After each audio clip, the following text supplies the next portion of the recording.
What's going on, everybody? I'm Matt Harmon. Welcome to the Yahoo Fantasy Forecast, and it is a hell of a day to talk ball. Week 1 is now officially in the books, and it is time for a little Monday Night Football recap. Not quite the performance of greatness, of quarterbacking nirvana that I was talking about yesterday with Sunday Night Football, but still a very entertaining game where I think we learned a lot with Vikings 27, Bears 24.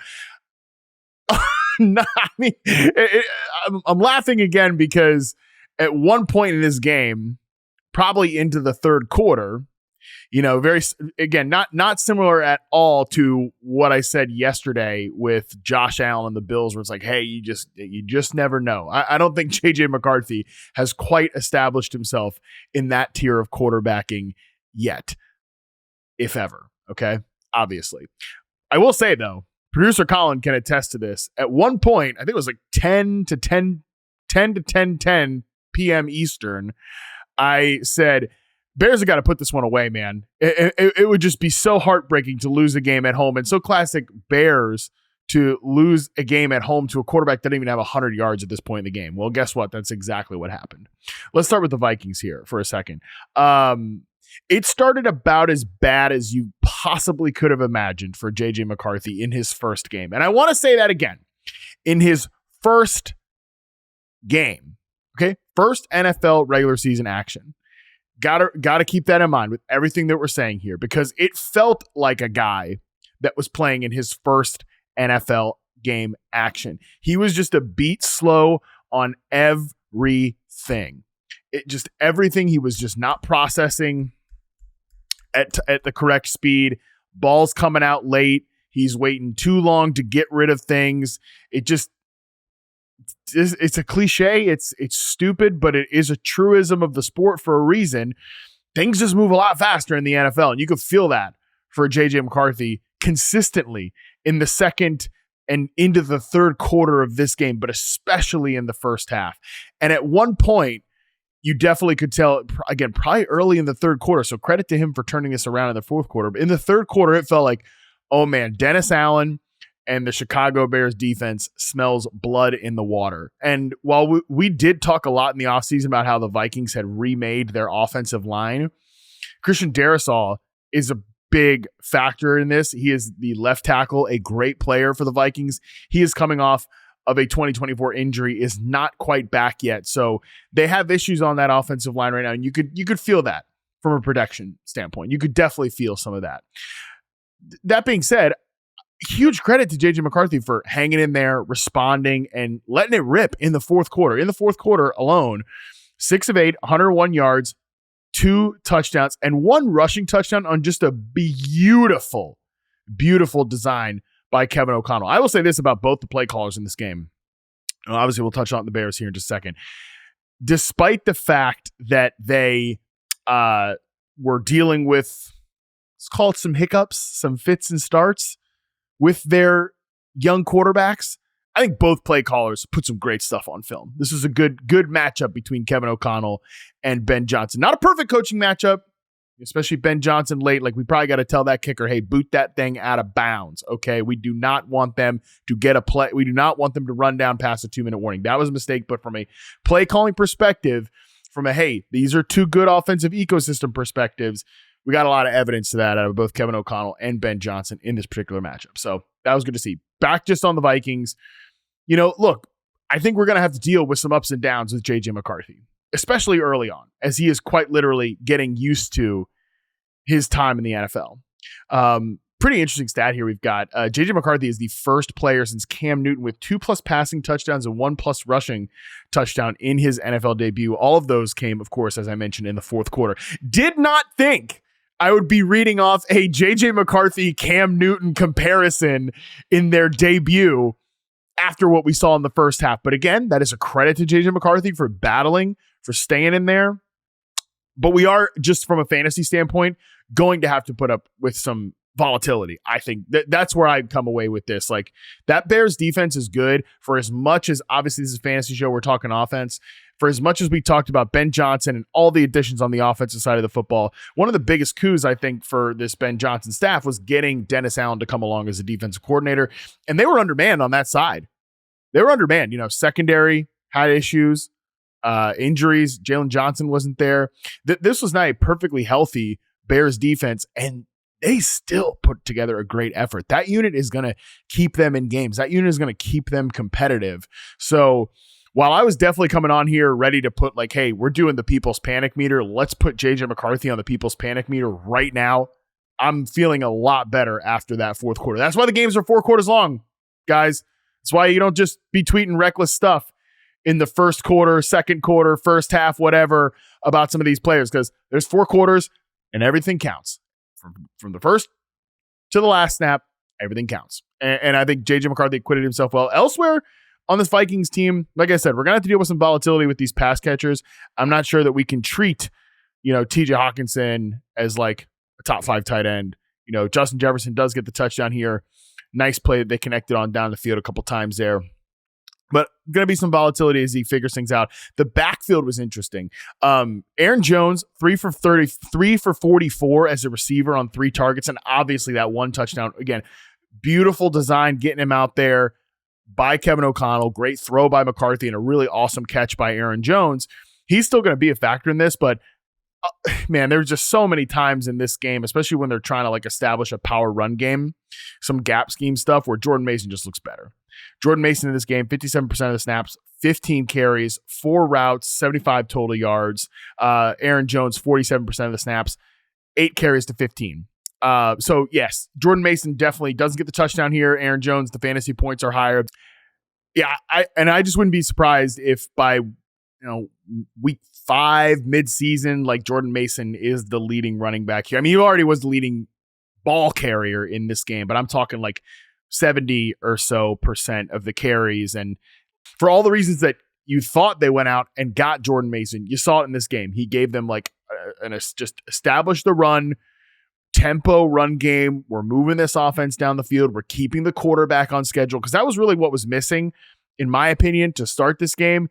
You don't want JJ McCarthy when he's playing a beat slow like that and he's not quite feeling like the rhythm of the football game. You don't want him in bad down and distance situations. Once they got control of this game with the run game, especially Jordan Mason, I think that's something that the coaching staff is going to look back on and be like, hey, we need to lean into more of that going forward to keep our young quarterback a little more comfortable, a little on schedule. So awesome win by the Vikings. Huge testament to just who Kevin O'Connell is and who JJ McCarthy is as well. So I don't come away with this like with crazy firm takes on McCarthy, but I do think from a fantasy standpoint, got to deal with some volatility in the passing game. And certainly Jordan Mason, I think, is a big winner coming out of this one, was a big reason that this offense got back on track in the fourth quarter. On to the Bears. I'm not a Bears fan. I couldn't imagine that existence. That I would just be so annoyed at this game. And the first 15, the scripted plays for Ben Johnson there, really awesome. First 15 plays were good. They had answers. Looked like Caleb was in rhythm. He was also creating outside of structure, really feeling it. It just, again, like I said, I messaged Colin about this in the third quarter. Like, they got to put this game away. Bears got to put this game away. They cannot keep letting the Vikings hang around like this. I don't care what JJ McCarthy looks like, and they did not. You come out of this game with some concerns about Caleb Williams. No question about it. I don't know how you don't. He made some plays on the move. Absolutely. Like, from a fantasy standpoint, you see that 6 for 58 and the touchdown. You're feeling pretty nice about that. All right. You're feeling good about Caleb Williams being the leading rusher on the Chicago Bears, showing that ability that, hey, when he's in trouble, he can take off. And I will say this, he looked, and I believe Next Gen Stats backed this up. He didn't hit 20 miles an hour any game last year. He hit it in this one, and he looked faster. He felt faster in this one. Like, his scrambling ability is a real weapon. That being said, there's also a lot of times to me in this game where it felt like he was bailing on plays too early. He, again, as the game went on, I felt like started playing slower and not an overcorrection to what he was playing earlier. Like, at one point, I felt like JJ McCarthy needs to speed the F up and Caleb Williams needs to slow down.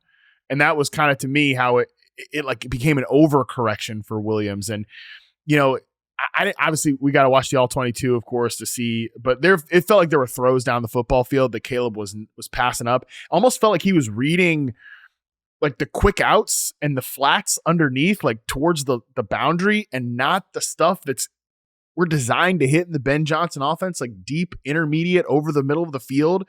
It's one game. It's just first time playing in this offense in a real live football game against another defense that we talked to Rome Odunze this offseason. It's a tough defense to play against. He said it was the most difficult defense from a coverage perspective to crack and figure out.